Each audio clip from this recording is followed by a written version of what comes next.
Hey warriors, there's a moment before dawn when the world is still asleep. The air is quiet and the day hasn't yet demanded your attention. In that fragile stillness, everything feels possible. A blank canvas waiting for your first brushstroke. Most people rush through life without noticing these moments. They wake, scroll, react, forgetting that each sunrise is a chance to begin again. But you're different. Something inside you is stirring. You're ready to break old patterns, to reclaim your focus, your energy, your peace. Transformation doesn't require monumental change. It begins with small, deliberate actions, ordinary steps taken with extraordinary intention. Marcus Aurelius said, "You have power over your mind, not outside events. Realize this, and you will find strength. This is your power." The way you start your day, the choices you make, the habits you form, they all shape your life. Over the next 7 days, we'll explore 5 simple habits that can change your energy, your clarity, and your focus. They'll help you stand firm when life shakes, calm your mind when emotions rise, and awaken a quiet strength you may have forgotten. Epictetus reminds us, "No man is free who is not master of himself."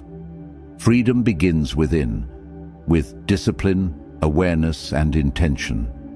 These habits are your first steps toward mastery. So give this video your full attention. Don't scroll, don't multitask. Absorb each idea, each habit, and let it guide you toward transformation. If you're ready, take a deep breath. And let's begin with the first habit, the one that rewires your mornings, your mindset, and your momentum.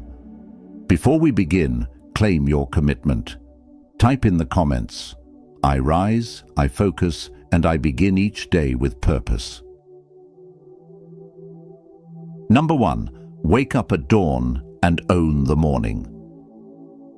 The sun doesn't negotiate with the horizon, it rises every single day, without excuse, without hesitation. And in that simple, consistent act, there's a lesson that could change everything. The Stoics were dawn people, not because they romanticized sunrise, but because they understood something fundamental about human nature. The morning is when your willpower is strongest, when your mind is clearest, when the world is quiet enough to hear yourself think. Marcus Aurelius would begin his day before Rome stirred, preparing his mind for the chaos ahead. He knew that whoever wins the morning wins the day. But here's what most people don't tell you about waking up early. It's not really about the time, it's about the intentionality. It's about deciding that you get to dictate the terms of your day, rather than letting your day dictate them to you. When you hit snooze, you're not just delaying an alarm. You're making a statement. You're saying, "I choose comfort over commitment. I choose ease over evolution." And listen, I get it. Your bed is warm. The world is cold. 5 more minutes won't hurt, right? Except those 5 minutes become 10. 10 becomes 20. And suddenly you're rushing, skipping breakfast, forgetting something, starting your day in a state of reaction instead of intention. You've surrendered your power before you even stood up. Seneca wrote about the preciousness of time. He said we act as if we're going to live forever, wasting hours like we have an infinite supply. But we don't. Every morning you sleep through is a morning you'll never get back. Not to scare you, to wake you up. Literally. Here's what this habit actually looks like. Set your alarm for dawn, or 30 minutes before you normally wake up if dawn feels too extreme right now. When it goes off, and this is crucial, count down from 5. 5, 4, 3, 2, 1. Then move. Don't think. Don't negotiate.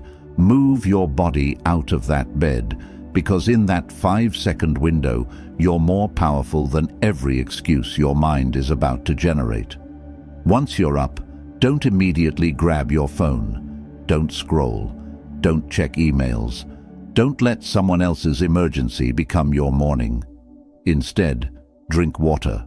Stretch your body. Look out a window. Take 3 deep breaths. Remind yourself, I am here, I am alive, I have today. The first hour of your day sets the tone for the next 23. If you start rushed, you'll stay rushed. If you start anxious, you'll carry that anxiety. But if you start with intention, with presence, with a quiet moment of gratitude for another day, everything shifts. You become the author of your experience instead of a character reacting to everyone else's story. And here's the beautiful part. After just 3 days of this, your body adapts. You start waking up naturally. Your mind becomes sharper. You notice you have time, actual time. Time to think, to plan, to do something for yourself before the world asks anything of you. It feels like freedom because it is freedom. Think about the people you admire, the ones who seem to have their lives together, the ones who create, who build, who lead. Almost all of them guard their mornings. They understand that you can't serve from an empty cup. You can't give your best to the world if you haven't first given something to yourself. This isn't about becoming a productivity machine. It's about honoring yourself, about saying, I matter enough to wake up for. My dreams matter enough to give them the best part of my day, not the leftover scraps of energy at night when I'm exhausted. The Stoics practiced what they called premeditatio malorum, the premeditation of evils. Each morning, they'd mentally prepare for the challenges ahead, not to be pessimistic, but to be ready, to not be surprised by difficulty. When you own your morning, you create space for this kind of mental preparation. You armor yourself, not with denial, but with acceptance and readiness. 1 week, that's all I'm asking. 7 mornings where you rise with the sun, where you choose discipline over comfort, where you prove to yourself that you're stronger than your circumstances, and watch what happens. Watch how your confidence grows. Watch how problems that seemed massive at night feel manageable in the morning light. Watch how you start to trust yourself again, because that's what this is really about. Trust. Every time you keep a promise to yourself, even a small one like waking up on time, you rebuild that trust. You become someone you can rely on. And that changes everything. The sun doesn't wait. Neither should you. Declare it right now. I own my mornings, and I own my life. Number 2, 30 minutes of daily reflection. There's a version of you that exists beneath all the noise, beneath the notifications, the obligations, the endless mental chatter about what you should be doing, could be doing, might be doing. That version, it's wise, it's clear, it knows exactly what matters, but you haven't heard from it in a while, have you? The Stoics had a practice they considered non-negotiable. Every evening they would sit in stillness and review their day, not to judge themselves harshly, not to drown in regret, but to learn, to extract wisdom from experience. Seneca would ask himself 3 questions each night. What bad habit have I cured today? What vice have I resisted? In what way am I better? Notice he didn't ask, what did I accomplish? How much money did I make? How many people liked my posts? He asked about character, about growth, about becoming more fully human. Because the Stoics understood something we've forgotten in our achievement-obsessed culture. Success without self-knowledge is just noise. Wealth without wisdom is just weight. Here's what 30 minutes of daily reflection actually does. It creates a gap between experience and reaction. It gives you space to process instead of just consume. Most of us move through life like we're binge-watching a series. One episode after another, no pause, no processing, just on to the next thing. Then we wonder why we feel disconnected, why nothing seems to stick, why we can't remember what we did last Tuesday. Reflection is how you metabolize your life. It's how raw experience becomes wisdom. Without it, you're just collecting moments without meaning. You're living, but you're not learning. So how do you actually do this? First, find your time. Morning works for some people, evening works for others. The Stoics preferred evening because the day was complete. You could review it in full, but choose what works for your life. Consistency matters more than timing. Then, create a space. It doesn't have to be perfect, just quiet. No phone, no music with lyrics. Maybe a candle, maybe just natural light. The environment matters because it signals to your brain, this time is different, this time is sacred. Now, here's the practice. You can journal, you can simply sit and think. You can pray if that's your path. The method matters less than the questions you ask. Try these. What challenged me today? How did I respond? Was that response aligned with who I want to be? What did I learn? What am I grateful for? What would I do differently if I could? Marcus Aurelius kept a journal we now call Meditations, but he never intended anyone to read it. It was his private conversation with himself, his way of processing power, loss, responsibility, mortality. He was literally the most powerful man in the world, and yet he took time every day to check himself, to remember his values, to stay grounded in what mattered. If an emperor with an empire to run could find 30 minutes for reflection, you can too. Not because you have more time, but because you'll make the time for what you value. And this should be valuable to you. Your inner life should matter more than your inbox. Here's what happens in week 1. The first few days feel awkward. Your mind will resist. It'll tell you this is boring, that you have better things to do. That's normal. You're building a new muscle. But push through, because around day 4 or 5, something shifts.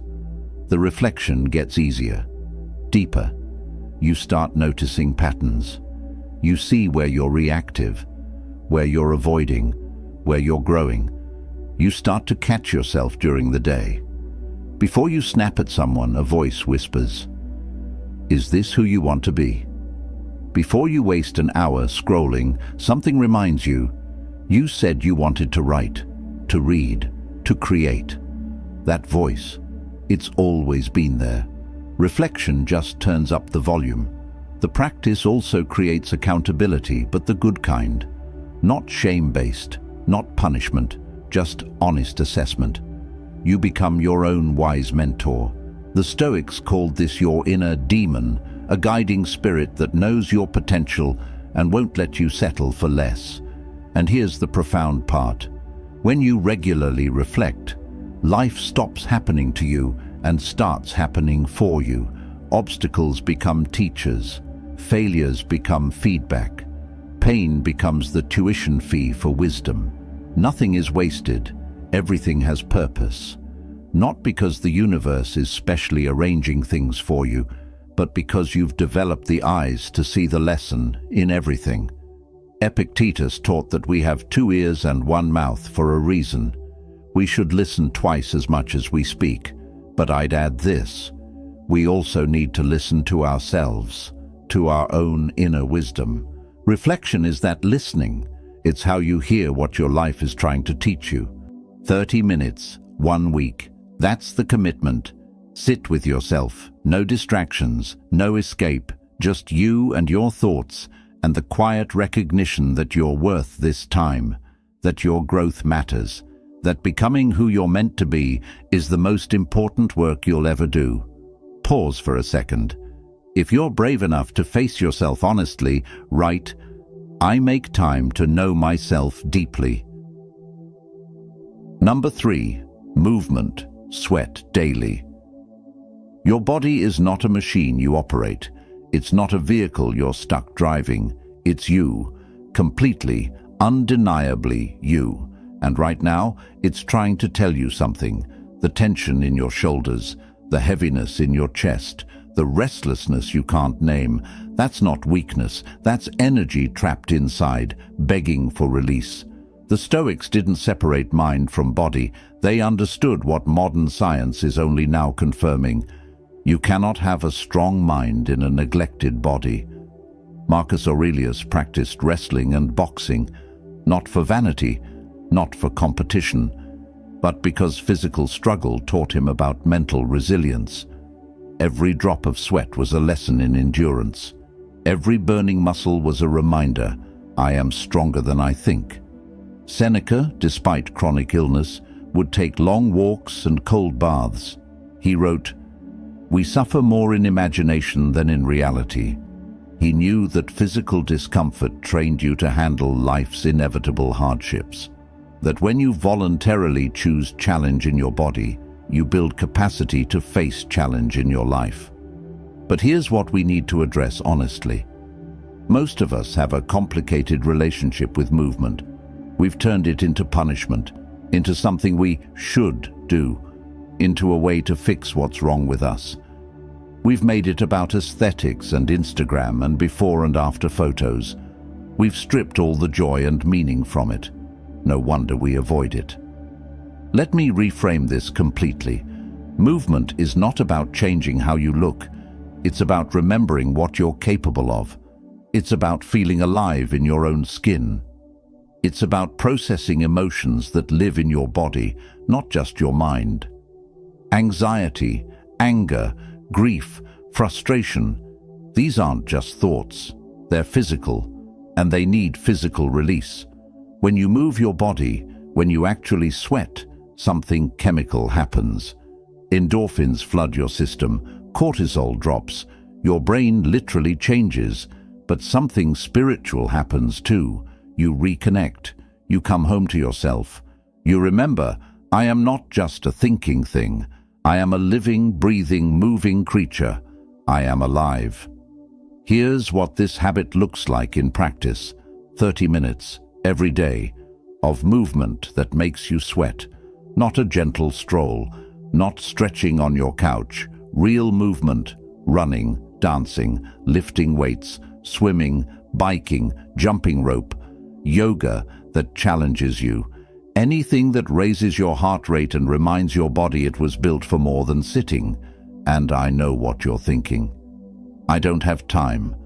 I'm not athletic. I'm too tired. I'm too out of shape to start. Every single one of those thoughts is your fear talking, not truth. Fear. Fear that you'll fail. Fear that you'll look foolish. Fear that it'll be hard. And you're right. It will be hard, especially at first. But here's the secret the Stoics knew. Hard is where growth lives. Comfort is where dreams go to die. When you choose the difficulty of exercise over the difficulty of regret, you're choosing yourself. You're saying, I am worth the effort. My health is worth protecting. My life is worth living fully. Start small if you need to. 10 minutes, 15, but do it every single day.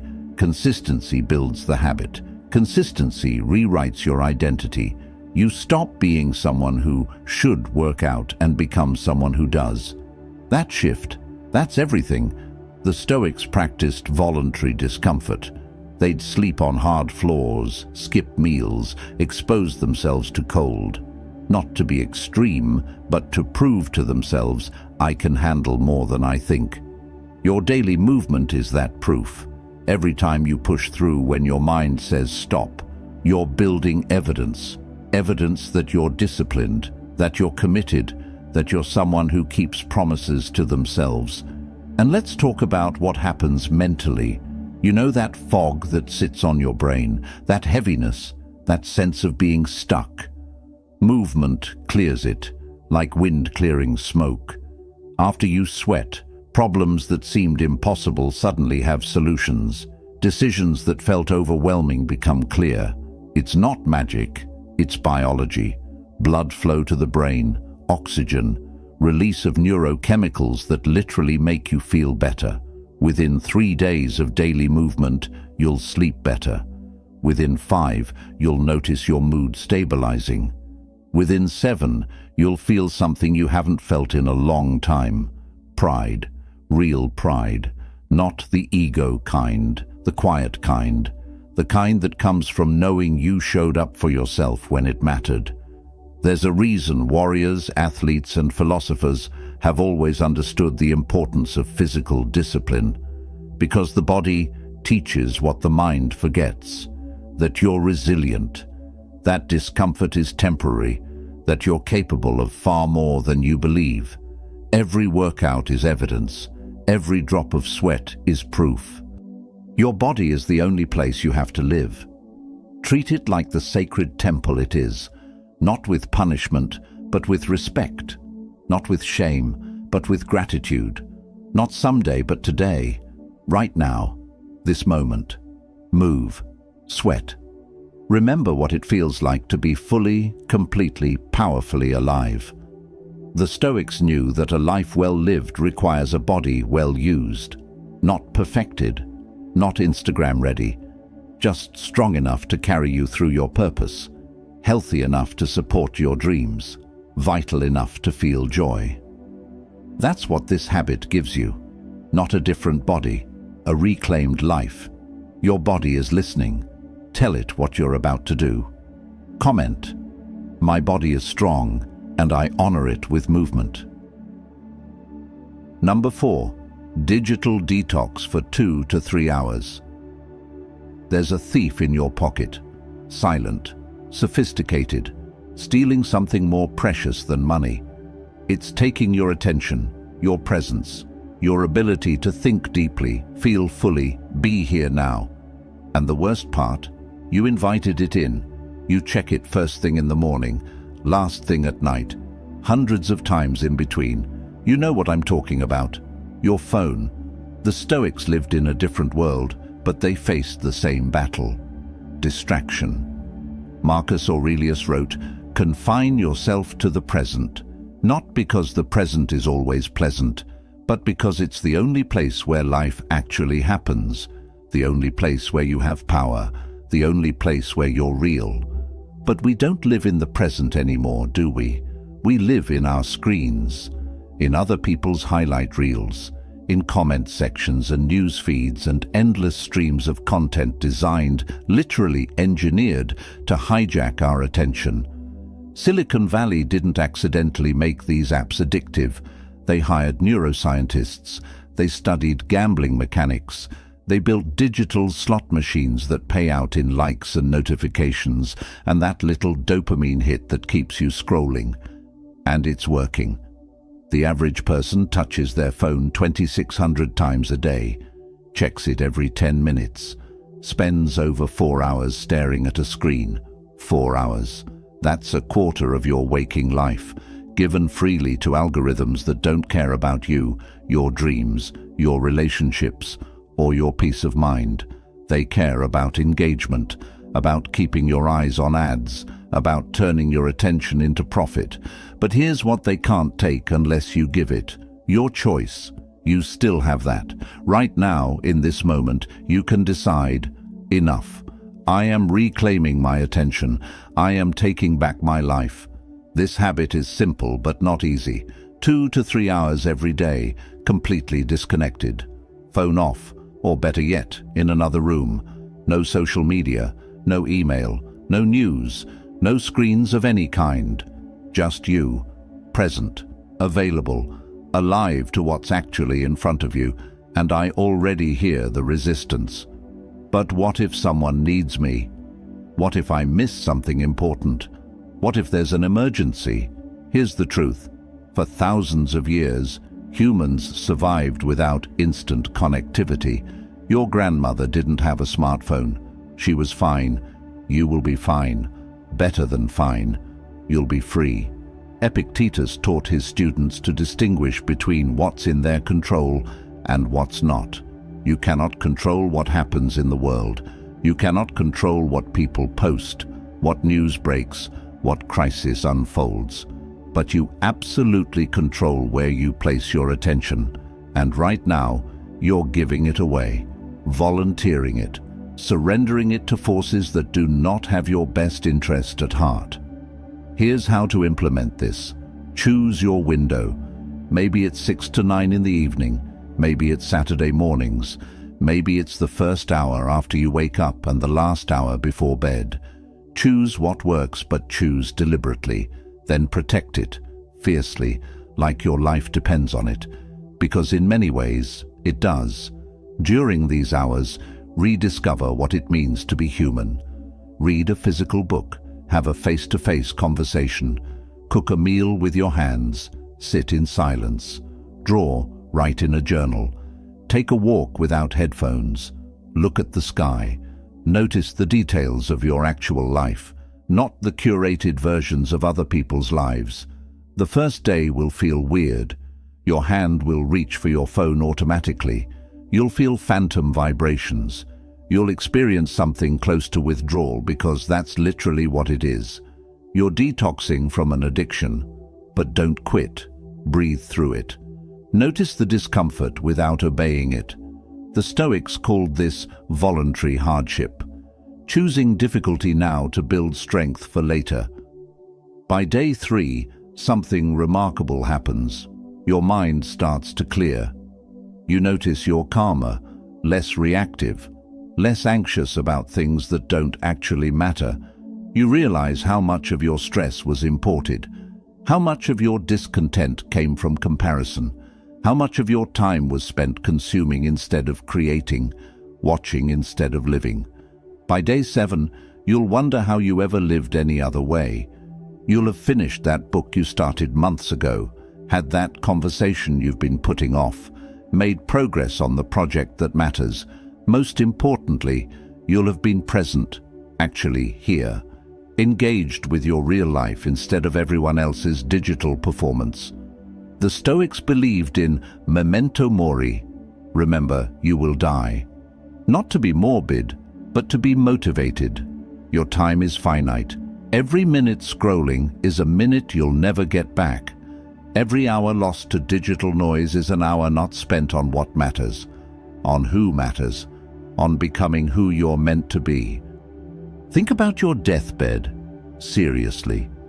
Imagine yourself at the end of your life, looking back. Will you wish you'd spent more time on social media, more hours reading news that made you angry about things you couldn't change? Or will you wish you'd been more present, more connected to real people, more engaged with real life? You already know the answer. Now act like it. 2 to 3 hours, every single day, disconnected from the digital, reconnected to the real, to yourself, to what matters. This isn't about rejecting technology. It's about remembering that you're the master, not the servant, that your attention is yours to give, not theirs to take. Number 5, evening preparation. Plan tomorrow tonight. There's a war that happens every morning. You wake up and immediately the battlefield opens. What needs to be done? Where do I start? What's urgent? What's important? Your mind scrambles, your energy scatters. And before you've even had coffee, you're already behind, already reactive, already losing. But what if the war was already won before you opened your eyes? What if you woke up knowing exactly what mattered?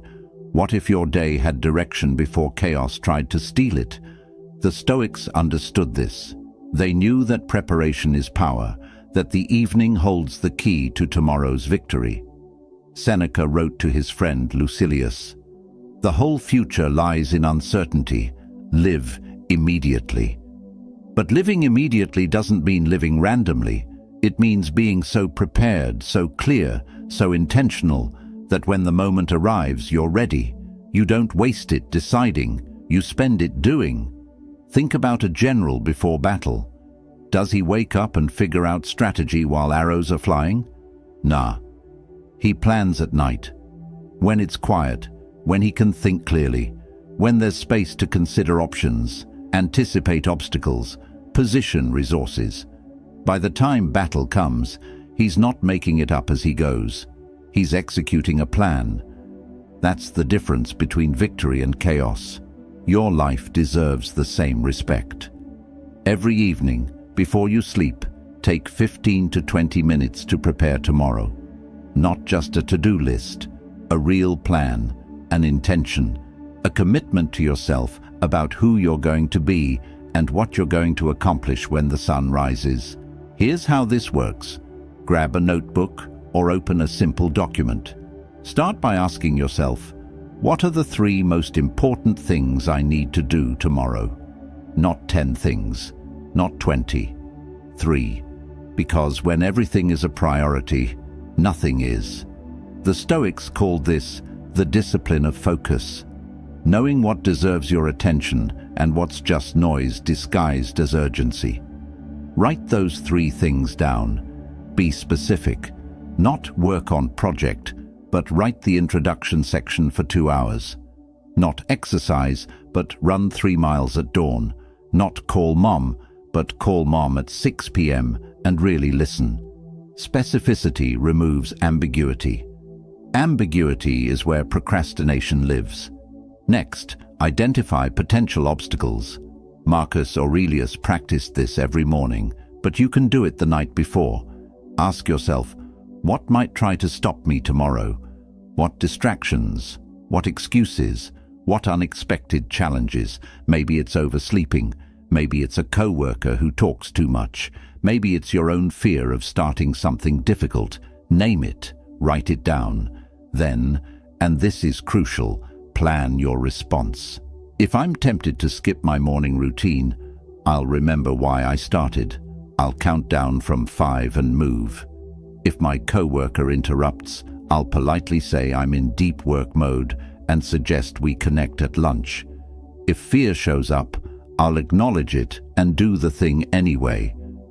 The Stoics called this premeditatio malorum, negative visualization. You're not being pessimistic, you're being prepared. Now, lay out your environment. If you're waking up to exercise, set out your clothes. Put your shoes by the door. Fill your water bottle. Remove friction. Make the right choice, the easy choice. If you're working on a creative project, close all unnecessary tabs on your computer before bed. Leave your workspace clean and inviting. Your future self will thank you. Here's what most people miss. Planning isn't just about tasks, it's about energy. Ask yourself, when am I sharpest tomorrow? When am I most creative? When do I usually hit a slump? Then assign your tasks accordingly. Do your hardest, most important work when you're strongest. Save emails and administrative stuff for when your energy naturally dips. Work with your rhythm, not against it. Epictetus taught that we should focus only on what's within our control. Tomorrow you cannot control traffic, other people's moods, unexpected problems, or 1,000 other variables. But you can control your preparation. You can control your intention. You can control how you respond when things don't go according to plan. And that control, that's everything. There's something deeply calming about ending your day this way, about closing the loop, about saying, today is complete, tomorrow is prepared, I can rest now. Sleep becomes easier, deeper, because your mind isn't churning through what needs to happen. You've already decided, you've already planned, the work is done. Within 3 days of this practice, you'll notice something. Your mornings feel different, calmer, more purposeful. You're not reacting, you're executing. You're not wondering what to do. You're doing what you already decided mattered. That shift, that's the difference between drifting through life and directing it. By day 7, you'll have momentum. Real momentum. Not the frantic kind that burns out, but the steady kind that compounds. Each evening, you prepare. Each morning, you execute. Each day builds on the last. This is how people accomplish things that seem impossible, not through bursts of motivation, but through consistent, prepared action. The Stoics believed in living with intention, in being deliberate architects of their days, not passive recipients of whatever happened. This habit is your blueprint, your way of saying, I will not let tomorrow happen to me. I will meet it prepared, focused, and clear about what matters. Think about the people who achieve their dreams, the writers who finish books, the entrepreneurs who build businesses, The athletes who reach their goals, they don't just work harder, they plan smarter. They know that 5 minutes of evening preparation saves hours of morning confusion. They respect their time enough to direct it intentionally. This isn't about becoming rigid or robotic. Life will still surprise you. Plans will still change. But when you have a foundation, when you know what you're aiming for, you can adapt without losing yourself. You can be flexible without being aimless. You can handle the unexpected because you've prepared for what's in your control. So tonight, before you sleep, take those 15 minutes. Plan your 3 priorities. Anticipate obstacles. Prepare your environment. Set yourself up for success. Do this for 7 nights and watch what happens to your days. Watch how your life starts to feel less like chaos and more like choice, less like reaction and more like creation. Seneca said, "Luck is what happens when preparation meets opportunity. Tomorrow will bring opportunity. The question is, will you be prepared?" Tonight, before you sleep, come back here and post, "I prepare tonight, I execute tomorrow, I win every day." So here we are, 5 habits, 7 days, 1 choice. You could close this video and go back to scrolling, back to the same patterns, same complaints, same feeling that something's missing. That's easy, that's familiar. Or you could do something different, something courageous. You could actually try. The Stoics didn't write philosophy for libraries, they wrote it for life, for real people facing real struggles. For moments exactly like this one, when you're tired of who you've been and ready to become who you're meant to be. They knew that wisdom without action is just entertainment, that inspiration without implementation is just noise. These 5 habits, waking at dawn, daily reflection, movement, digital detox, and evening preparation, they're not complicated, but they are transformative, not because they're magic, but because they're consistent, because they compound, because tiny changes, done daily, don't stay tiny. They grow, they multiply, they reshape your entire life from the inside out. 1 week, that's all I'm asking. 7 days of commitment to yourself. 7 days of choosing discipline over distraction. 7 days of proving that you're capable of more than you think. And if after 7 days you don't feel different, if you don't notice a shift in your energy, your clarity, your sense of purpose, then go back. No judgment. But I don't think you will, because once you taste what it feels like to be truly present in your own life, you can't go back to sleepwalking. Marcus Aurelius said, "You have power over your mind, not outside events." Realize this, and you will find strength.